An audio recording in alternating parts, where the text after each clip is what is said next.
ikaw ropon. Mga sundalo man. Ako nag-stay siya sa Cagayan. Ano ka diyan? Stay siya ha, Cagayan. Mahigit 15 days. Kasi nagtawag sa ako, muntik na akong mag-work out na galo ako, maingay ka. Kasi sabi ko, bakit kasi nila-loudspeaker mo, di na ririnig nila. Bakit ang mga kasama niya? Hindi alam lang ang galo sila. Ah. Mga igurot ang ino, ang mga ilala nila. Kasi dami yung pay doon ha. Oo. Dapat yun ang pinakamarami, di ba? Yung lugar na yun. Sayang ako, nakapuwit kami sa Bicol, ang bahay ng bundok. Sinulay, baka magwala pag ano kaya, ang Gunisan Ibon. Pero magayon ang balay ng sa ano. Hey, ka pa nakabot ito? Nakaabot na yung kubo-kubo pa noon. Oo. May kapatid kasi siyang nasa London. Pinagawa ng bahay yung mama papa niya. Malaki, hindi pa manuman. At least na umpisa na. Oo. Nagkit na daw 1 million ang gastos doon. Malaki. Ano? Patapos?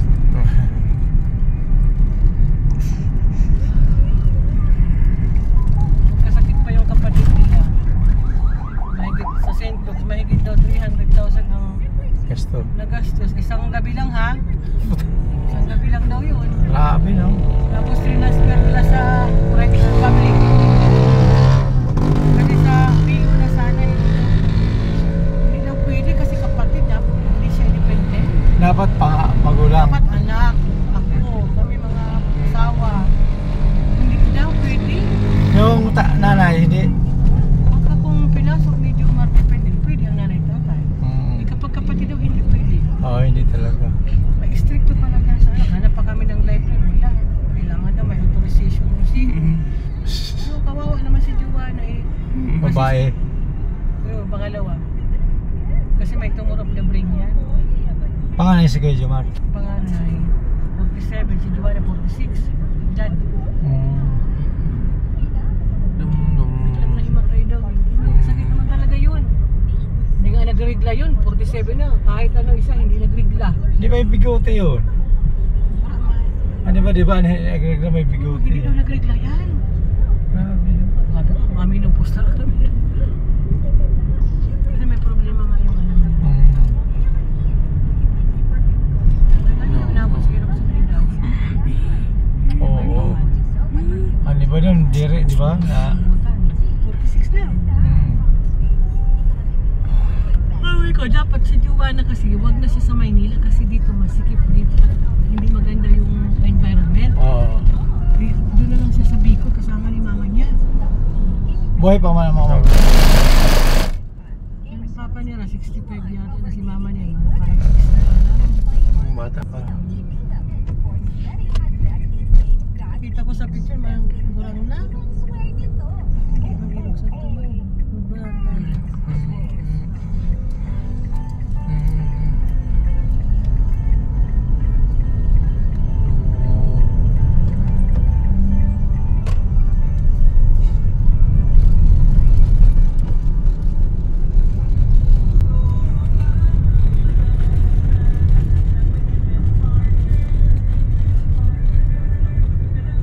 Nahalog ako dito kaya baka mainit yung kamera. Kaya sabi ko, wala ko makapot. Pwede, hindi ako maturog doon. Warak mali. Ay, kawan? Nakataho? Doon. Sabi ni Joe, wala mainit ako nga. Uy! Sabi ko, mga traidoron mo pa ako dyan. Yung asawa ko na medyo raw. Ay, naku, wala na. Hindi pati, nagsusunod dyan sa balay. Oo. Ayaw ka lang so. Murahin sa santo yun. Ora. Maski na, sabihin na naman, oh, ayaw mga bato ay wala yan. Tirahin ka so. Kaya sabi nga, dili ka magtiwala. Kaya ka. Kaya ako, dili man ako ordinary na ano, so, nasa military kami. Sabi niyo, wala man. Sabi ka. Nakahalok man ito sa kanila, pabot na yung bata ko. Ayun na, di ba? Pabot na yan dito. Ano, may nakasunod mo na sasakyan. Tricycle, mga sasakyan. Mm. May daan dati kasi rough road yun. Sige, naka-istorya dito dati. 3 years old pa lang siya, may yagit-yagit. Naalala ko pinunta namin ni Nonoy. Ano sinihuan, bado sini. Kadako. Ang sipo nagnurok no, nasabi ko na, may yagit-yagit na na bata ko din eh. Si Nonoy man pag-abot. Kailangan pa kanto kay walang direksyon ini. Oo. Hindi kang tinawa ni mama niya ng papa niya. Si Nonoy yung 2 years old pa lang yata si Nonoy. Sige no, kasi country ka eh. Sabi ko, naalala ko yung puno na si Nonoy, diretso yan. Dito sa mga palakpa. Tinawa ako ka Nonoy. Diretso talaga. Diretso talaga, you go me. Nonoy, wala talaga kasi ano nga siya special service. Oo. So mayroon na kami. Ay, nakita na. Nakita na namin. Pero hindi ko pa sila pinapacheck up noon. Pero may something ano na talaga. Si mama na alarma na sa 2. Yung bata mo, pa-check up mo na kay wala reaksyon. Tingnan mo, iba para sapa kami yung tatay mo. Kasi gusto niya para sampal si mama na si tatay. Kaya nga si Nani sunalit siya kasi matuhong kuno ini ho. Sasapak siya, masapak kay wala may yung aram. Oo, mambuot. Sabi Nanis, mauli na ako ate mabi. Nag-1 year din si Nani sa ako. Sino yun? Mata sa tupapan ni Mama Alice na katiri. Ah, si Kawan, ng bayi. Sasapak sini kuno siya ho. Tapos ang karing sala nahulog ang ulo dun sa tutulay. Pagkali ka din naman Mabuot na siya. Eskwela na eh. Eskwela, gusto ko niya pero may sigang klase. Abo na hindi rin nagkaklase. Mayad. Mayado lang nga siya niya. Pag sinabi ko na no school, yes daw, yes. Yeah. Oo, di ba? Yeah. Reaction agad. Yeah. Pero may kaaway siya sa school. Kasi naman yung kaaway niya na bata. Nagsisiko siya. Ano ba ito na bata niya to? Nakukulogan siya. May kontrahon man niya. Insikop lang ang cellphone niya. Sabi man siya, no! Yeah. Ayaw no. Kaloy man. Mayaman ito na bata niya to. Kasi iba-ibang sasakyan sa magmurang. Duwa lang magkapangkul. Diba? Pero on siya, okay man. Okay naman siya bunso. Kita ko bunso. Pero yung pangalay lang. Kasi si Kane nga ni okay naman si Kane. Sino nila? Pero may something rin ito. Saan? Discipline. Ano grade na yun? Na? Yung panganay mo. Ito si Kane, 17 na. Malibo siya next year. Ha? Grade ko na siya. Grade 12. Hindi siya nagpipagsusi. Grade 11 na siya. Ah, 11. Ano na yun? First year high school college. Ano tamang kukuhan eh.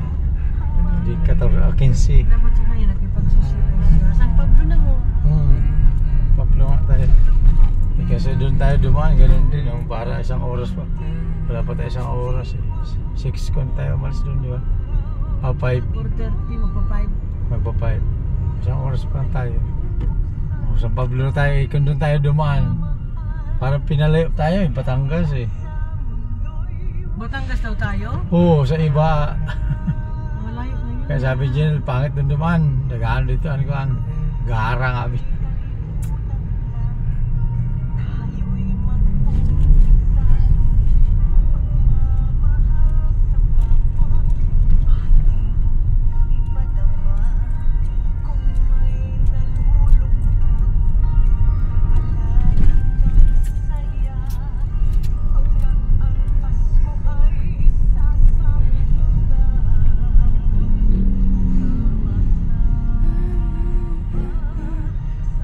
Erickson dati ang dala ko, na truck.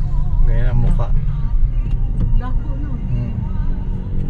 Doon sa ano? Dito. Sa Dito? sa pier. Ano ganyan ka rin sa pier? Matagal ako sa pier. 16 anyos ako sa pier. Anong ginagawa mga traffic? Ganyan. Deliver kung saan. Bicol, Ilocos. Naman. Mga, kanyan. Ano iba, mga langis. appliances. Ang iba appliances, tapos yung iba Si Juber, ganyan yung ano, mm, trabaho ngayon. tanker si Juber ngayon. Anong tanker yung mga gas? Sa gas, oo. Nationwide. Dito Metro Manila lang. Mga kuha niya dito. Mga hugos kay ako, 2 linggo lang ako sa tanker. Parang magkakasakit ako, nabaho.